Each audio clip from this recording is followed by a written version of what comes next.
Sir, जैसा आजकल लोग बेसिकली बोल रहे हैं कि एआई आ गया है, मशीन लर्निंग आ गया है, तो उसमें से जॉब जाने वाली है। बट जैसा कि 80s के टाइम पर भी कंप्यूटर आ रहे थे, तो सर सबको लग रहा था कि जॉब नहीं बचेगी। बट उसके बावजूद आज के टाइम पे जॉब्स बढ़ी। सो आई थिंक एआई आएगा, बट ह्यूमन बीइंग का जो वो है, वो एसेंस हो रहा है, वो मतलब रहेगा ही रहेगा। ये हो सकता है कि जॉब बिल्कुल खत्म नहीं होंगे, लेकिन जहां हमें 10 कंटेंट राइटर्स की जरूरत होती थी वहां से वो 5 जरूर हो जाएंगे, क्योंकि आधा काम चैट जीपीटी कर रहा है, बल्कि कम भी हो सकता है उससे ज्यादा। कितने हैं जिन्होंने आज तक चैट जीपीटी को यूज नहीं किया है? आप लोगों को कुछ नहीं आइडिया है कि क्या हो रहा है और क्या होने वाला है। This is all what I can say. और चैट जीपीटी अकेला नहीं है, अभी उसका बहुत ज्यादा बज क्रिएट हो गया है मार्केट में, बट उसके अलावा और भी बहुत सारे ऐसे सॉफ्टवेयर्स हैं जो कि एआई बेस्ड है और अलग अलग तरीके से डिसरप्ट कर रहे हैं अलग अलग इंडस्ट्रीज को। और अब क्या हो रहा है इस बार, पहली बार हिस्ट्री में, कि सब कुछ जो अलग अलग था वो सिंथेसाइज हो गया है, वो सब कुछ एक साथ आ गया है। तो कुछ इतना बड़ा हो रहा है which is beyond your imagination. और ये बात आप कर रहे हो आज, यानी चैट जीपीटी 4 के बारे में आप बात कर रहे हो। सोचो 5 में क्या होगा, 6 में क्या होगा, 10 में क्या होगा। बिल्कुल ऐसा है, जब कंप्यूटर आया था तब कैसा था, या जब मोबाइल आया था तब कैसा था, और आज कैसा है। तो आप समझ सकते हो कि अगले 2 साल में, 5 साल में, 10 साल में क्या होने वाला है। इंडिया में जो मैं ऑब्जर्व कर रहा हूं, जितने भी लोगों से बात कर रहा हूं, या तो वो इग्नोरेंट है, यानी उन्हें पता ही नहीं है कि ऐसा कुछ हो रहा है, या वो डिनायल मोड में है। आपके साथ में कुछ इंटरेस्टिंग डेटा शेयर करता हूं, उससे हो सकता है थोड़ा सा दिमाग खुलेगा और आप लोगों को समझ आएगा कि दुनिया अब किस डायरेक्शन में भाग रही है। चैट जीपीटी के बारे में किसी को पता है कि कितने इंप्लॉइज हैं उस कंपनी में? एनीबडी जिसको आइडिया हो? किसी को नहीं पता। उस कंपनी में आज से 1 साल पहले थे 200 इंप्लॉइज, आज है सिर्फ 400 इंप्लॉइज। तो आप सोच करके देखो, एक ऐसी कंपनी जहां पे सिर्फ 200 इंप्लॉइज हैं, उन्होंने कुछ ऐसा क्रिएट कर दिया जो वो कंपनी क्रिएट नहीं कर पाई जहां पे लाखों इंप्लॉइज हैं। तो इंप्लॉइज की जरूरत कहां है कुछ भी बड़ा क्रिएट करने के लिए। और इस बार में और पिछली बार में फर्क यह है कि जब भी कोई टेक्नोलॉजिकल डेवलपमेंट हुआ है, चाहे वो मशीनरी हो, फिर चाहे वो न्यूक्लियर वेपन्स हो, उस सब में लोगों ने काम किया है और फिर वो आगे डेवलप हुई है टेक्नोलॉजी। इस बार फर्क यह है कि एआई को हमने डेवलप किया, अब एआई को डेवलप कर रही है। यह बात समझनी बहुत जरूरी है।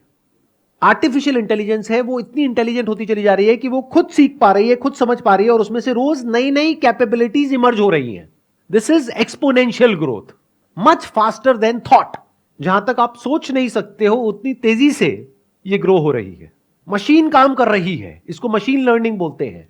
मशीन को पहले हम ट्रेन करते हैं, फिर उस मशीन को जितना हम यूज करते हैं वो मशीन और ट्रेन होती चली जाती है।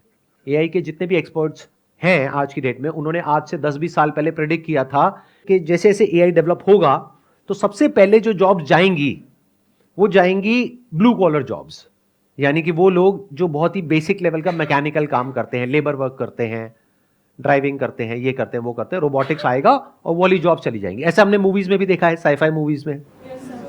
फिर उसके बाद में जाएगी व्हाइट कॉलर जॉब्स, क्योंकि उसके लिए एक अलग लेवल की स्किल चाहिए। फॉर एग्जांपल जो ऑफिस में बैठ करके आप प्रोग्रामिंग कर रहे हो, कोडिंग कर रहे हो। उसके बाद में आखिरी में जो जॉब जाएंगी वो होंगी क्रिएटिव जॉब्स, जैसे फोटोग्राफर्स हो गए, डिजाइनर्स हो गए, विजुअलाइजर्स हो गए, राइटर्स हो गए। इसका एग्जैक्ट उल्टा हो रहा है। सबसे पहले जो जॉब जा रही हैं वो है क्रिएटिव जॉब्स और व्हाइट कॉलर जॉब्स। मतलब जो सबसे मुश्किल काम था वो एआई ने सबसे पहले कर दिया। अभी आप लोगों को समझ नहीं आएगी मेरी बात। एक काम करते हैं, मैं आपको प्रैक्टिकली कुछ दिखाता हूं, तब शायद आप लोगों का दिमाग खुलेगा। अपने पास में एक इमेज होगी जो मैंने क्रिएट करी थी एआई से, वो यहां पर आप प्ले करना एक बार। अब ध्यान से देखो इस इमेज को। क्या देखने में किसी भी एंगल से नकली लग रही है, रोबोट लग रही है, या एक असली फीमेल लग रही है? इन लोगों ने क्या किया है, बिलियंस ऑफ इमेजेस जो इंटरनेट पे हैं, यानी कि हमारी इमेजेस और हम जैसे और लोगों की इमेजेस, उन सब को बिना हमारी परमिशन के इन लोगों ने क्या किया, उसको रीड किया, उसको समझा, उससे सीख लिया। तो कहीं से आंखें पिक करी, कहीं से नाक पिक करी, कहीं से लिप्स पिक करे, कहीं से ज्वेलरी पिक करी, कहीं और से कुछ पिक किया। अब ये female, there is a strong possibility, पूरी दुनिया में कहीं एग्जिस्ट नहीं करती है, but she is as good as a top model. ध्यान से समझो कितने लोगों की जॉब जाने वाली है इसकी वजह से। इसकी मतलब इस लड़की की वजह से नहीं, क्योंकि लड़की तो कहीं है ही नहीं। It is just a figment of imagination. Actual में लड़की कहीं एग्जिस्ट नहीं करती है।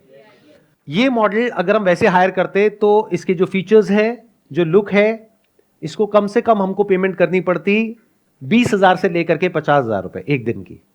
ये शूट करने के लिए हमको पूरा एक सेट बनाना पड़ता जिसकी कॉस्ट होती अगेन 15-20,000 रुपए से लेकर के 50,000 रुपए। इसके लिए एक फोटोग्राफर हायर करना पड़ता क्योंकि ये इमेज ऑर्डिनरी इमेज नहीं है। आप लोग एमेच्योर्स हो तो आपको पता नहीं लगेगा, but this is very high quality photography. तो इसके लिए जो फोटोग्राफर चाहिए वो उस लेवल का चाहिए जो एक दिन का चार्ज करेगा कम से कम 50,000 रुपए से लेकर के लाख रुपए। इसके लिए चाहिएगा एक ऐसा मेकअप आर्टिस्ट जिसकी पेमेंट होगी कम से कम 5 से 10,000 रुपए। इसके लिए चाहिएगा एक स्टाइलिस्ट जो कि ये गारमेंट्स को हायर करेगा, ज्वेलरी को हायर करेगा या करेगी व्हाटएवर। तो कितने सारे लोग चाहिए। अब इन सब लोगों का क्या होगा? तो मैं सच को देख पा रहा हूं। I am not in a denial mode like most of you. तो आने वाले 1-2 साल के अंदर, 3 साल के अंदर जब इसकी क्वालिटी और बेटर होती चली जाएगी तो हमारी इमेजेस बिकनी बंद हो जाएंगी। तो उन फोटोग्राफर्स का क्या होगा, मॉडल्स का क्या होगा, स्टाइलिस्ट का क्या होगा, ग्राफिक डिजाइनर्स का क्या होगा? इसके अंदर एडिटिंग हो रखी है बहुत अच्छे लेवल की। तो एक झटके के अंदर अंदर कितनी जॉब्स चली गई। और ये सिर्फ एक एग्जाम्पल है। और इसी एग्जाम्पल को जब आप कोडिंग और प्रोग्रामिंग के एंगल से समझोगे तो आपके पैरों के नीचे से जमीन निकल जाएगी। कितने प्रोग्रामर्स लगे चैट जीपीटी को इतना बड़ा कुछ बनाने में? 200 जितने लोग अभी यहां बैठे हैं, बस उसमें कुछ ऐसा बन गया जिसने पूरी दुनिया को हिला करके रख दिया। तो जब उसके जैसी 100 कंपनीज कुछ अलग अलग फील्ड में अलग अलग काम करेगी तो सोचो क्या होने वाला है अगले 2-3 साल बाद। चैट जीपीटी को 200 बंदों ने बनाया है। अब मजे की बात, उन 200 बंदों की भी एक्चुअल में जरूरत नहीं है। जैसे ताजमहल के बारे में सुना था, अब ये कहानी है, कितनी सच है कितनी नहीं पता नहीं, कि जिसने बनाया उसके हाथ काट दिए। अब तो एआई खुद मोशन में आ गया। It's like a snowball effect. जैसे ऊपर से एक बर्फ के पहाड़ से आप एक छोटे से पत्थर को फेंकते हो, धीरे धीरे धीरे धीरे और स्नो को गैदर करता है, वो इतना बड़ा हो जाता है कि उसको रोकना इम्पॉसिबल हो जाता है। इसको लगे रहने दे, हटा दे। कौन था ये जिसने कहा लगे रहने दे? सर आए हो ना मजे लेने के लिए यहां पर? अरे हटाओ भाई, इसको हटाओ। अगर आपको कुछ स्टैट्स के अकॉर्डिंग बताऊं तो एआई को आज की डेट में कहते हैं उसका जो इंटेलिजेंस लेवल है वो एक 9 साल के बच्चे जितना है। ये डेटा है दिसंबर 2022 का, और जनवरी 2022 में उसकी जो एज थी वो थी 7 साल, और 7 साल का होने में उसको लगे थे 10 से 15 साल, लेकिन 7 साल से 9 साल तक पहुंचने में लगे 1 साल से भी कम। तो अगले 6 महीने में क्या होने वाला है, अगले 1 साल में क्या होने वाला है, 2 साल में क्या होने वाला है? You can't even imagine in the wildest of your dreams. अब ऐसा नहीं है कि ये जो मैंने अभी आपको इमेज दिखाई थी इसके बाद में सब कुछ ही खत्म हो जाएगा, लेकिन आप ये कह सकते हो 90% फोटोग्राफर्स का काम खत्म, सिर्फ 10% बचेंगे वो जिनके अंदर कुछ ऐसा है जो एआई नहीं कर पा रहा है। ये होना ही है, क्योंकि एक कंपनी के पर्सपेक्टिव से देखो, एक क्लाइंट के पर्सपेक्टिव से देखो, उसको कुछ भी नहीं देना पड़ रहा है, फ्री में काम हो रहा है और अनलिमिटेड सप्लाई है पीछे से। तो क्लाइंट किसको चूज करेगा? क्लाइंट बेवकूफ है जो जाकर के 8-10 हजार रुपए देगा? वो तो फ्री में एक्सेस करेगा। बट इस सच को देख पाने के लिए एक ऐसी नजर चाहिए जो बिल्कुल ही अनबायस्ड हो और फियरलेस हो। ये नहीं कि डर करके डिनायल मोड में चले गए। मैंने अपनी इंडस्ट्री में और लोगों से बात करी जो स्टॉक फोटोग्राफी इंडस्ट्री में है, तो सबका यही रिएक्शन था, अरे नहीं नहीं नहीं, एआई में वो बात थोड़ी है, हमारी इमेजेस देखो, ये बढ़िया है, वो बढ़िया है, वो बढ़िया है, वो बढ़िया है। डिनायल मोड में है। फिर उसके बाद आएगा तीसरा mode, that is panic mode. मतलब पहला होता है इग्नोरेंस, फिर आता है डिनायल, फिर आता है पैनिक। अब क्या करें? इस प्रॉब्लम का सोल्यूशन क्या है? या तो आपको कुछ ऐसा करना पड़ेगा जो कुछ इतना यूनिक हो कि एआई वो ना कर पाए, या फिर अपनी जो स्किल है उसको चेंज करने के लिए आपको रेडी रहना होगा। अपने ऊपर ये जो ठप्पा लगाते हो ना कि मैं ये हूं, इन सारे ठप्पों को हटाना होगा। आपने 2 साल तैयारी करी है कॉलेज में घुसने के लिए, 4 साल वहां पे पढ़ाई करी, उसके बाद में 10 साल कहीं पे नौकरी करी। तो अगर आपने अपने माइंड में बिठा लिया है कि मैं ये हूं, तो अब आप बहुत बुरे तरीके से फंसने वाले हो, क्योंकि हो सकता है कुछ टाइम बाद वो जॉब ही नहीं बचेगी। तो आपको कैसा बनना होगा? अपने ऊपर कोई ठप्पा नहीं लगाना है। Be open to new ideas. Time बदलेगा बहुत तेजी से, तो अपने आप को बदलने के लिए तैयार रहो। जो चैट जीपीटी है ना, वो एक लिमिटेड बॉक्स के अंदर ही सोच सकता है। वो जितनी भी इंफॉर्मेशन गैदर कर रहा है ना, वो सारी की सारी ह्यूमन ब्रेन से ही आई है। तो एक तो लिमिट, एक सबस्टेन लिमिट आएगी जहां पे वो रुक जाएगा जाके, उसके बाद हमें ह्यूमन की जरूरत पड़ेगी। मतलब एआई की ब्रेन के अंदर इतनी इंफॉर्मेशन है जिसकी कोई हद नहीं है। अगर एआई के भी इवोल्यूशन को आप ध्यान से समझोगे ना, तो पहली जो स्टेज थी एआई की वो थी क्यूरेशन की, आज है जनरेशन की। क्यूरेशन मतलब क्या होता है, जितनी भी सोशल मीडिया कंपनीज है वो सब क्या करती है, कंटेंट को क्यूरेट करती है एआई के थ्रू। यानी देखती है कि आपको क्या पसंद आ रहा है, क्या नहीं आ रहा है, कितनी देर तक क्या देख रहे हो, क्या नहीं देख रहे हो, क्या लाइक कर रहे हो, क्या डिसलाइक कर रहे हो, आपकी पर्टिकुलर एज ग्रुप में, आपके पर्टिकुलर एरिया में और लोग क्या कर रहे हैं, उसके अकॉर्डिंग आपको कंटेंट दिखाया जाता है और आप उसके एडिक्ट हो जाते हो। अगर अभी भी आप लोगों को नहीं समझ आया मैं क्या बोल गया, तो एक सोशल डिलेमा करके मूवी है, वो जा करके आप देख सकते हो। मूवी नहीं है, बेसिकली एक डॉक्यूमेंट्री है। कितनों ने देखी है? सिर्फ 3-4 लोगों ने, बाकियों ने देखी भी नहीं है। एआई की अभी एक कैपेबिलिटी को आपने देखा है, दूसरी को तो अभी तक देखा ही नहीं है। उसका तो प्रीव्यू है जो मैंने भी आपको दिखाया है, ट्रेलर है, एक्चुअल पिक्चर तो देखी ही नहीं है। मतलब क्या देखा है आपने एआई का? जो सोशल मीडिया कंपनीज ने किया, यानी कि क्यूरेशन। क्यूरेशन मतलब क्या? यूट्यूब पे शॉर्ट्स हैं, इंस्टाग्राम पे रील्स है, फेसबुक पे कंटेंट है। मतलब आपको वही कंटेंट दिखाया जा रहा है जिसके बाद में आप उसको बंद नहीं कर पाओगे चाह करके भी।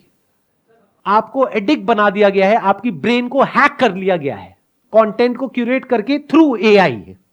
अब एआई का एक दूसरा फेज शुरू हो रहा है, वो है क्रिएशन, जनरेशन। अभी तक एआई कंटेंट क्रिएट नहीं करता था, क्रिएटर्स करते थे। बट ये जो कंपनीज हैं वो क्यूरेट करती थी कंटेंट को। क्यूरेट मतलब कि इतना सारा कंटेंट है, उसमें से क्या दिखाना है क्या नहीं। मान लो 100 करोड़ वीडियोस है, उसमें से कौन सी आपको दिखानी है कौन सी नहीं, या कौन सी ऐड दिखानी है कौन सी नहीं। This is curation. अब आएगा क्रिएशन। आप कहो ना आपको क्या चाहिए, you will give a command, you will give a prompt and it will create something that is non-existent, anything for that matter. अब प्रॉब्लम दो एआई को, it will solve ऐसी प्रॉब्लम जो बड़े बड़े रिसर्चर्स नहीं सॉल्व कर पा रहे हैं, बड़े बड़े साइंटिस्ट नहीं सॉल्व कर पा रहे हैं। आप एआई को दो, ऐसे ऐसे सॉल्यूशंस निकल करके आएंगे कि साइंटिस्ट भी देख करके हिल जाएगा कि भाई ये क्या है, on the click of a button. ये नहीं कि 20 साल रिसर्च किया उसके बाद में कुछ निकल रहा है, अरे नहीं, 1 सेकंड के अंदर अंदर। सर इसका कंक्लूजन क्या है यूडी? ये हमारी सबकी बहुत बड़ी एक प्रॉब्लम है। हम सबको क्या चाहिए? कंक्लूजन चाहिए। क्या हो अगर मैं आपको कहूं कि इस प्रॉब्लम का ना तो मेरे पास में कोई सॉल्यूशन है, ना कोई कंक्लूजन है, ना मुझे पता है कि क्या होने वाला है। जो भी आपको कह रहा है ना कि मुझे पता है कि क्या होने वाला है, वो महाबेवकूफ है। किसी को नहीं पता है क्या होने वाला है। We are seeing something that was never seen ever in the history of humanity. कुछ ऐसा हो रहा है जो आज से पहले कभी हुआ ही नहीं है, तो हमारे पास में कोई रेफरेंस पॉइंट नहीं है जिसके बेस पे हम बोल सके कि ऐसा कुछ होने वाला है। देखो ध्यान से समझो, ये जो ऑपरेट कर रहा है ये कर रहा है क्लाउड कंप्यूटिंग के बेस पे। उसकी जो पावर्स हैं वो इन्फिनिट है, इंफॉर्मेशन जो है वो इन्फिनिट है, क्रिएशन की पॉसिबिलिटीज इन्फिनिट है, डिस्ट्रक्शन की पॉसिबिलिटीज इन्फिनिट है। अब बताओ ऐसी कोई चीज आज से पहले कभी आपने देखी सुनी? तो ऐसी एक पावर को इन एक्शन देखने का मतलब क्या होगा, वो हमारी सोच से परे है। इस बात को समझ जाओ सबसे पहले तो फालतू के कंक्लूजन्स ड्रॉ नहीं करोगे। नहीं तो या तो आप एक कंक्लूजन ड्रॉ करोगे, अरे ये सब बातों में कुछ नहीं पड़ा है, जब होगा तब की तब देखेंगे ना, की फर्क पैदा है, 2-4 पैक लगाओ सो जाओ। ये अप्रोच होगी आप लोगों की, majority of you guys. But कुछ होंगे जो कहेंगे कि भाई एक ऐसी प्रॉब्लम है हम सबके सामने जिसके बारे में हमें कुछ नहीं पता है कि उससे डील कैसे करना है। We have no clue. मतलब एक ऐसी शक्ति है जो हमसे बहुत ज्यादा पावरफुल है और वो शक्ति सिर्फ कुछ बिजनेसेस के हाथ में है। तो बाकी की पूरी ह्यूमैनिटी का क्या होगा? ये एक बहुत बड़ा क्वेश्चन मार्क है। इसका मेरे पास में कोई जवाब नहीं है। तो मैं क्या कर रहा हूं? मैं आपको जवाब नहीं दे रहा हूं, मैं आपको सिर्फ प्रॉब्लम बता रहा हूं, मैं आपको अवेयर कर रहा हूं। But all I can say is कि इसमें वही लोग सर्वाइव करेंगे, वही लोग बचेंगे जो बहुत तेजी से अपने आप को बदल पाएंगे, चेंज कर पाएंगे, जो हर तरह की प्रॉब्लम का सामना करने के लिए तैयार बैठे होंगे। ये बिल्कुल ऐसा है अपनी ब्रेन को डेवलप करना एक पर्टिकुलर लेवल पे। जैसे फॉर एग्जांपल आप कोई गेम खेलते हो, मान लो चेस खेलते हो, तो एकदम से रातों रात ये नहीं हो सकता कि आप चेस इस लेवल पे खेलने लग जाओ कि आप कंप्यूटर से कॉम्पीट कर लो। उसके लिए आपको कई साल तक प्रैक्टिस करनी होगी। अगर कभी आपने चेस खेली ही नहीं है और आपके सामने कंप्यूटर चेस खेल रहा है तो गेम शुरू होने से पहले ही खत्म है। यही हालत होने वाली है एआई के साथ में। तो अब आपको अपने आप को इस लेवल तक ऊपर उठाना होगा, इस लेवल तक गेम समझना होगा कि आपको कंप्यूटर की नेक्स्ट चाल को समझना होगा और कंप्यूटर को कंप्यूटर के गेम में हराना होगा। या फिर अब सुनना, ध्यान से सुनना, हराना होगा या फिर आपको यह समझना होगा, अब ध्यान से सुन लेना, मैं इसको समअप कर रहा हूं, या फिर यह समझना होगा कि इस गेम को हम नहीं जीत सकते हैं, there is absolutely no hope. तो मुझे इस गेम को खेलना ही नहीं है, इस गेम से बाहर निकल करके फिर कुछ ऐसा करना होगा जो इस पूरी गेम से बाहर है। मतलब आउट ऑफ द बॉक्स कोई सोल्यूशन निकालना होगा।